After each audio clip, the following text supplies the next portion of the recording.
The other day, a group called Data and Society published a false and defamatory study. And the reason I say it's false and defamatory is because it includes me in rather negative ways, but the information, the facts they present are incorrect. So I'm not a lawyer. I don't necessarily know how it works, but I can say that they've made a statement of fact that I have collaborated as a guest, host, or collaborator with several channels I have never interacted with. They placed me actually in the middle of this graph of all of these reactionary right-wing channels. That's what they call it. But I do want to talk a little bit about some other ideas before going into the article specifically.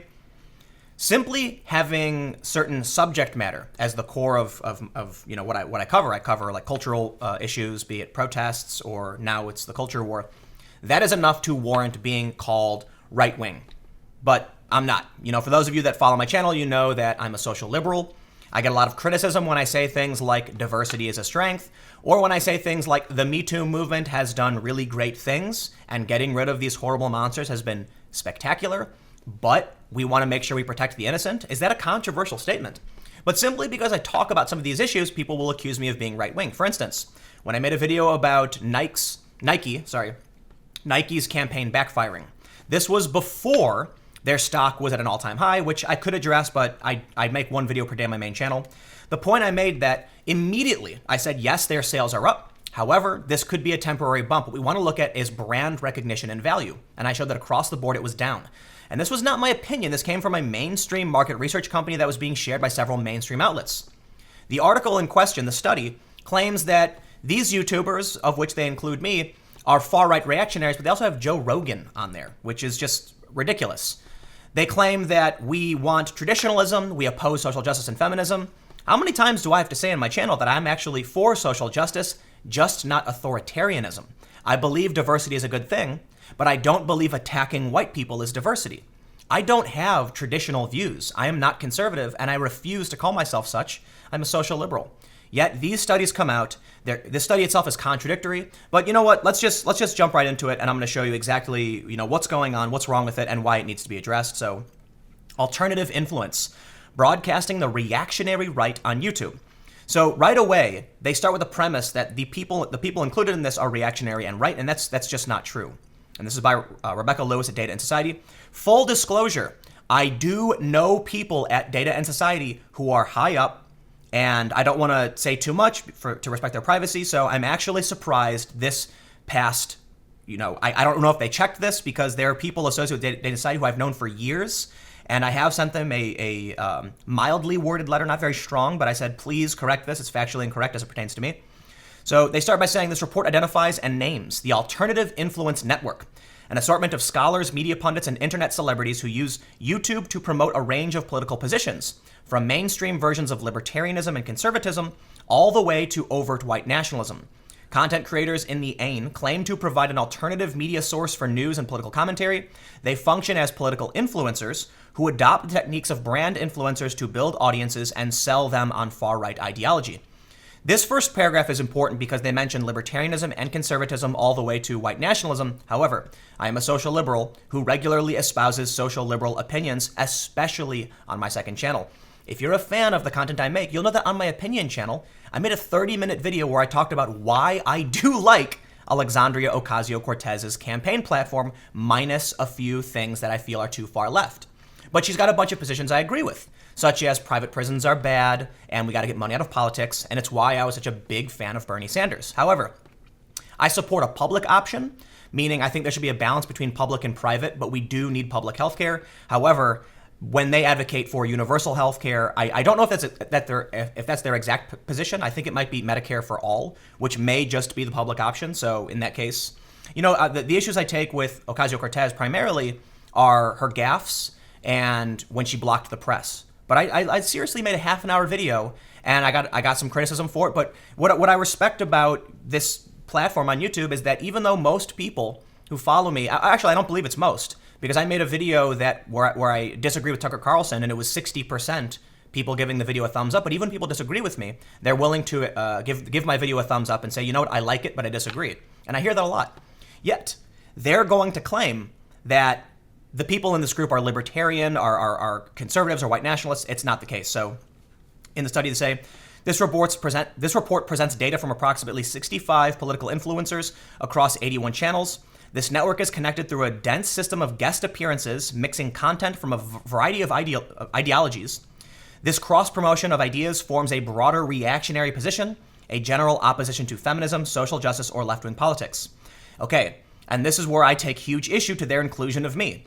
I disagree with tribalism and authoritarianism, but my politics are wholly left-wing. I support social justice, and I support feminism. My concern is with the idea of what's called a social justice warrior, that apparently they don't understand there's a difference. When we're talking about a social justice warrior, I often will use quotes, and I have recognized that some people find it offensive and some people don't, but I like to point out that ending racism is a really great thing. In fact, I believe many of the people that are included in this report would agree racism is bad, sexism is bad. But there are people who are staunch traditionalists and do believe, like, Gavin McInnes says women are dumb and things of that nature. I believe he did. I don't have his quotes pulled up. But a lot of people who are anti-authoritarian will criticize dogmatic tribalistic groupthink. And that's what I've criticized. I don't believe I've ever directly criticized or said feminism was wrong, outside of the idea that there are certain people who might disagree with the idea of what the word represents. But as far as I'm concerned, equality among genders. I've even made a video recognizing trans rights. So to include me in this, I feel is entirely defamatory. There's no reason for my name to appear in this. But we'll get to this. So let's go down. I don't want to waste too much time specifically, but I wanted to highlight how they talk about opposing certain things, of which I certainly don't. But I want to get to the core of why this is a smear and it's factually incorrect. So first, they talk about how there was a live stream with Andy Warski and Jean-Francois Guillerepi, I can't pronounce his name, facilitating a debate between white nationalists and a libertarian. They talk about race realism and things of that nature. They point out that Carl Benjamin, a YouTuber who goes by the pseudonym Sargon of Akkad, during the broadcast, the debate became the #1 trending live video worldwide on YouTube with over 10,000 active viewers. They say the archived version was viewed 475,000 times. But I also want to point out that this is actually really small, and I regularly surpass 10,000 viewers on a breaking news stream, and there have been streams with hundreds of thousands to millions of live viewers. So I do feel like this kind of overstates the scope. So they talk about, a lot of the stuff, and I don't want to get too much into, they mention that there's watch hours, they make some false conclusions, which I'll get to in a second, but I want to show this graph, which is their influencer list, and I want to point a few things out. So right in the middle, they include me, and this is false. There is a line from me to Coach Red Pill. I have no idea who Coach Red Pill is. There is a line from me to some black guy. I have never collaborated with or even I don't believe I've interacted with some black guy. It says in the top left, each line indicates that 2 connected influencers appeared in the same YouTube video during the period of January 1st and April 1st, serving as guests, hosts, or collaborators. She is not saying that someone simply mentioned me. She is specifically saying I was a guest, a host, or a collaborator. So first of all, yes, Carl Benjamin. Now there's a line from me to Andy Warski. I may have met Andy Warski at VidCon, but I don't believe we've ever actually interacted or anything of that nature. Maybe I said hi. I never made a video about him. I'm pretty sure I've never appeared on his channel. Some black guy, never happened. They have a line from me to Destiny. I only somewhat know who Destiny is. I've never interacted with him. They have a line from me to Kalen Robertson. Now, at the time of this study, I have never interacted with Kalen Robertson, but he did briefly appear in a video in May, a month after the study, when I was on the ground in London and asked him what was going on. But to imply, this line here, as it pertains to the study, is factually incorrect. They also have a line from me to James Alsop. I am pretty sure the only thing I can think of in terms of James Alsop would be when I was in Berkeley, maybe he walked past my live stream. But that would have been a minute out of a 2 to 4 hour broadcast. I have never made content or collaborated or guested with James Alsop, nor has he on my channel. And they also have a link from me to Blonde in the Belly of the Beast, who I don't even know who that is. So here we have this study claiming you can look at how absurd this whole thing is. Look, I've never interacted with half these people. They have a line from me to Destiny, I don't know who he is. There is no line from me to Blair White, but Andy Warski, I've never interacted with him. Yet they draw these connections, and this is factually incorrect data. So I want to say right off the bat, If you make a study and the premise of the study is fundamentally incorrect, the rest of the study is wrong. They also have a line from me to Stefan Molyneux. I've never interacted with this man. I've never gone on his channel. He's never gone on mine. I don't know who he. I know who he is. I've never met him or interacted with him. I've heard of him, and this is absolutely ridiculous. But I want to point out a few things that are also ridiculous. There are several people who probably should be on this list who aren't. If this woman, Rebecca Lewis, is talking about an influencer network, which she's basically saying political YouTubers, let's be honest, she's omitted several people. For one, Matt Christensen, if you're familiar, made a kind of a joke about how he's being left out. Because, yes, he is also a moderately sized YouTube channel, over 100-something thousand subscribers. He makes regular content, much in a similar vein to me. But I would say he's got more opinionated on his main channel than I do on my main channel. My second channel is pure opinion, don't get me wrong. But that's meant to be my editorial column where I'm doing more culture stuff. I made a video about Marvel movies yesterday. I won't do that on the main channel unless it relates to a larger issue. But you can see that they have Joe Rogan is a small node. Now, look, if you want to make an argument that these people are all right-wing, you're wrong right off the bat. Joe Rogan is pretty left. I just recently met him and talked to him. You want to make the argument that, I am. That's absurd as well. Now, they say at the bottom, the size of the node indicates how much of an influencer is a conduit to other influencers. And we can see Andy Worski is the largest, which is rather absurd in my opinion, considering Andy Worski's channel is not that large. He doesn't get that many views relative to someone like Joe Rogan, and Joe Rogan has probably hosted more people on this list than many others. I don't know if he's hosted the most, but Joe Rogan has certainly had many people. And we can see he's got several lines connecting to many people. But why he's considered not influential when he's got the largest following, one of the largest podcasts, is strange to me. They say color indicates an influencer's total connectivity within the network or how close the influencer is to all other influencers. I believe it's possible they've incorrectly included me because they may have put my name on the wrong data set. Clearly, as I mentioned, I've never interacted with some of these people. I don't know who some of these people are, yet they're concluding that I am. Now, one of the big problems with this study is that mainstream journalists from the New York Times, Ezra Klein shared this. The Guardian wrote an article about it. Mother Jones wrote an article about it. And their articles are based off of a study that is fundamentally flawed and factually incorrect, at least as it pertains to me. But the study is also contradictory. They have a section near the end, which I wanna mention, where I guess I'll just do a quick search here. They talk about objectivity, and they say this. These influencers explicitly reject the trappings of institutional prestige, adherence to objectivity and neutrality, and the enforcement of gatekeeping mechanisms that dominate mainstream news media. This is factually incorrect. First of all, I do not. I routinely defend the idea of objectivity. I have a strong defense of it, and the idea of neutrality. However, she's criticizing these influencers, saying they reject these things, at the same time criticizing YouTubers for hosting alternative opinions, right? If the idea is we should be objective and neutral, you're saying we should have an expansive set of opinions that we're going to investigate and interview. That means I will end up interviewing someone like Lauren Southern or Brittany Pettibone because they were in the news for particularly, big stories. So yes, I will. The funny thing is, they use my interview with Baked Alaska. This thing struggles to load. They use my, I skipped it. They use my interview with Baked Alaska to show a connection. However, one important thing to point out, the gray lines are actually easier to see, but you can see a line from me to Baked Alaska. I interviewed Baked Alaska on the exact same day that Vice News was embedded with him. I simply sat down with him for about 15 or 20 minutes.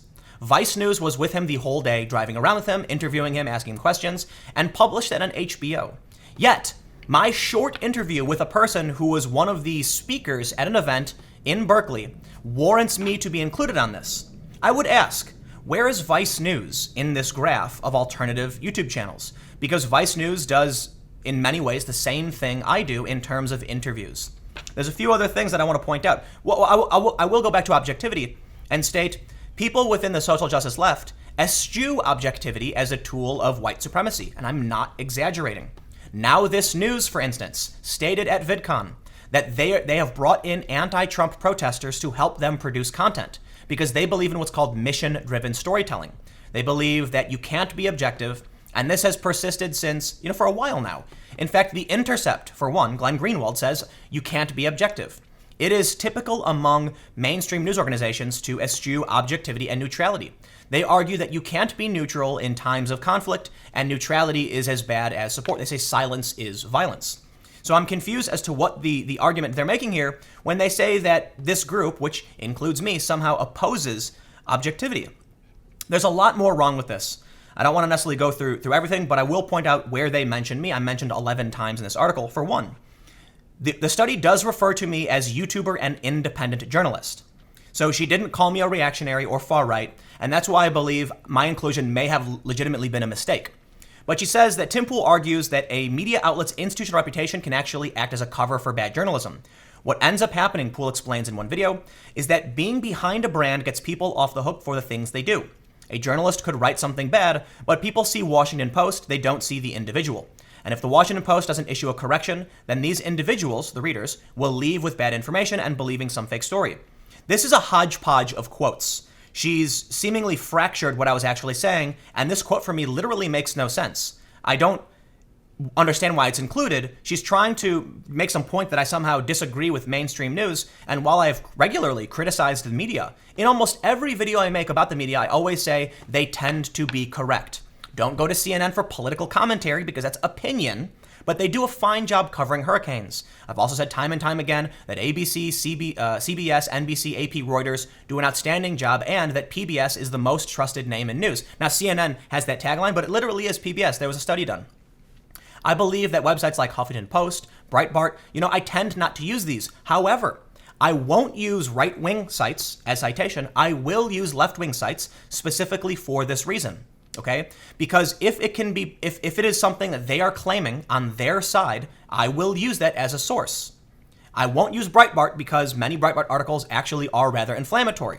I also use a service now, it's rather new, called NewsGuard, to determine, it's a great way that I can use to determine now whether or not something is or is not credible. And yes, they rate Fox News and Daily Caller as credible sources. And I rarely use the Daily Caller for that matter. Yet they're acting like somehow I'm arguing that mainstream news isn't acceptable. When in every video I make, literally every single one, I use mainstream sources. Why are they including me in this? The whole thing is a hodgepodge of quotes, misconstrued ideas, and factually incorrect information. I have sent an email asking them that they correct this because I don't understand. This quote they're using is actually a hodgepodge of quotes. Let me explain this. The part where I say that an institutional reputation can act as a cover for bad journalism, I explained that when you're behind a brand, people get off the hook for the things they do. Yes, because the argument I was making there is that if you write a bad article, they sometimes don't have bylines. It will say Washington Post staff. And so you don't know who to hold accountable. So you can say the Washington Post published fake news, but because the Washington Post tends to publish correct news, this is fine.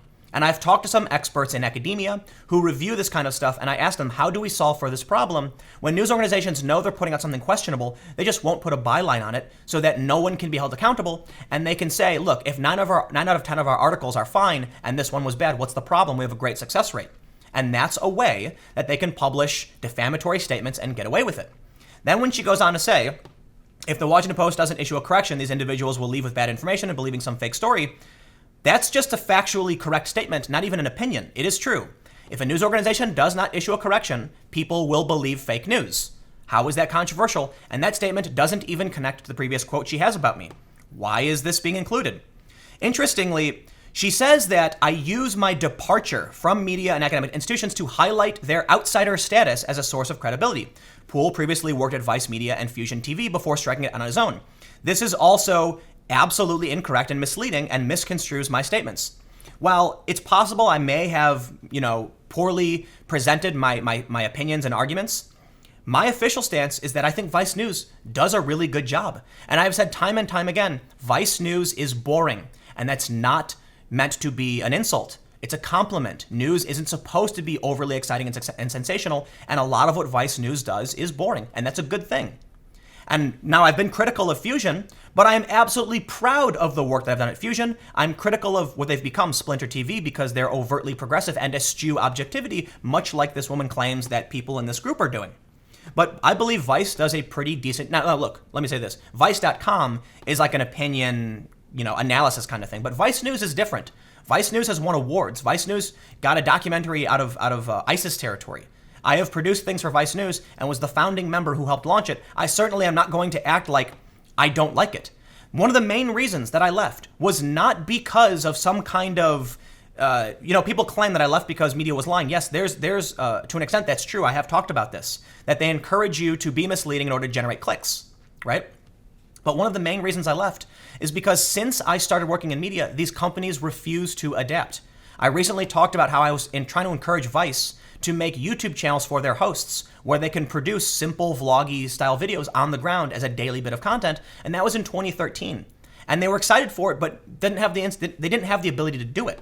So I can make videos every day where I use mainstream sources and say, according to ABC, according to CBS. I can make videos where I use NBC to fact check Huffington Post or the Daily Beast and say that bigger news outlets tend to be credible and valuable sources of information, yet they're going to include me and act like that's not my opinion. That is false.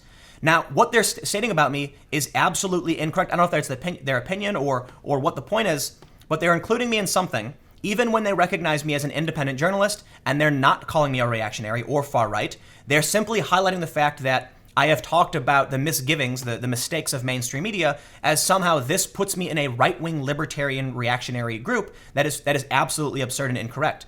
I believe that either this woman used my name alongside an incorrect data set because she connected me to people I've never interacted with, or it's intentional. And I don't know, a lot of people are going to say, of course, Tim, it's intentional. I can't prove that, and I'm not going to say it's true if I can't. I'm simply saying for the time being, I believe they made a gross error and should correct it. And to the people at the New York Times and Vox, Mother Jones and The Guardian, who are publishing this without fact-checking it, shame on you. I messaged Kevin Roos of the New York Times, who worked with me at Fusion. I DM'd him and said simply, just want to let you know, it's factually incorrect. I've never interacted with these people. Because he was promoting the study. His response, excellent material for your next anti-media video. And that was it. And he said something like, you have a big megaphone, I hope you're proud of what you do. And I responded with, I hope you're proud of spreading factually incorrect information. A New York Times journalist who I worked with at Fusion was told by me, this is factually incorrect, and he says nothing. What am I supposed to do about that? Am I supposed to say to the New York Times journalist Kevin Roos, am I supposed to just say, you know what, I understand you're promoting information that's factually incorrect to your somewhat, I think 60,000 followers. I am not going to say anything because I'm going to let you get away with it. Like, I shouldn't say get away with it. I'm just going to let you mislead your audience and not ask you to correct false information. Is this the mentality of these organizations? Ezra Klein posted it. This thing is going far and wide, and no one is talking about the factual inaccuracies. They don't care. And I think it has to do with tribal reasons. What's funny is a lot of this study, it's actually correct. They talk about how YouTube encourages extreme behavior and it pushes creators further and further into extreme content. That is true. And it's not just true of politics, it's true of everything. If someone makes a video titled, I don't like pineapple pizza, and it gets 1 million views, well, guess what? They're going to try to do it again. But this isn't just YouTube. It's exactly how Vox works. It's exactly how the Daily Beast works. It's exactly how Vice and Fusion works. The reason I believe Fusion became far left is because in the beginning, when they first started, they wanted to be neutral. They wanted to be nonpartisan. But they had success with far left content, specifically trans rights videos. And from then they said, this is what young people want. Let's keep doing it. They chased the algorithm. This study pulls a group of people that have varying political opinions, accuses them of being a Pied Piper to extremism. Absolutely not the case. I could talk about this for a really long time, but I don't waste all of your time. This is just like I want to make sure I address this. There are some good points. However, it's a bit myopic in that they're only talking about specific YouTubers and lumping people like Joe Rogan in with people like Richard Spencer, which makes literally no sense. And they're not including large YouTube channels like Vice News, which do literally the same thing. Vice News has had Baked Alaska on twice. I have several videos with Vice News. Our names and collaborations, they exist on these platforms, yet for some reason, they are omitted from this influencer network. Joe Rogan is a normie, right? Meaning he's not within these political spheres. He's just a pot-smoking UFC Fear Factor guy. He's a comedian. The people who follow him aren't these kinds of people. Like, they're not politically charged left or right. There's a little bit of everybody. and they're including him in this, acting like he's somehow a radicalizing figure when his podcast is just an eclectic group of varying voices. Now, their main criticism for a lot of this is that people like Rogan don't criticize their guests. They give them a platform. But at the same time, you have people like Lori Penny recently tweeting that while debate isn't the right thing to do, and I agree with her, that I don't want to say this is her position specifically, but that putting white supremacists and Nazis and crazy people on camera is a good thing because sunlight is a good disinfectant. Basically, she said debate was not a good idea. I agreed because debating doesn't prove someone's right. It simply proves someone's more charismatic, more prepared. And then if you have someone who's not good at debating, who isn't charismatic, it makes it look like their idea is bad. However, just letting that person speak, on the other hand, instead of trying to oppose them, allows them to share an idea. Then people can know whether or not they want to disassociate from that person. And that's why many people in Charlottesville didn't go to the event just recently, because they said being exposed by the press ruined their lives. They warned people not to do it. The press worked. There's one more thing I want to make up, because I don't want to talk too much about this other than this is, wrong, is at the bottom, there are some more factual inaccuracies, but some rather alarming connections that I believe shows that this is either woefully inept or actually a smear campaign. And what I mean woefully inept, so let me show this right here. They have a list of all these creators, and in it they say Tim Pool, Timcast, Subverse. Subverse is the interesting thing here because Subverse is not a channel that I run, okay? Yes, I do have managerial control of Subverse, but Subverse is a collection of interviews and podcasts with me and someone else. I'm curious as to why Subverse is included in this list when it's something that, for one, I'm not extremely active on. The host of the content on Subverse is someone else who I'm going to omit lest they be included in this kind of nonsense. But I don't host content on Subverse. I co-host some podcasts and interviews, but even the on-the-ground reporting of Subverse is not me. It's not. I don't do it. Why are they including Subverse in here? Why aren't they including Vice News? Vice News is something I produced for, is something I appeared on regularly, and Vice News is something that I helped start. It's not included on their list, but Subverse is, and Subverse is something that I don't produce for. I don't go on the ground for. It's very, very interesting why they would include that. So, look, I've been rambling for a long time. I've addressed as much as I can in the amount of time that I have. So I will have more videos up on my second channel. Thanks for hanging out. You can follow me on Twitter at Timcast, and I'll see you all tomorrow.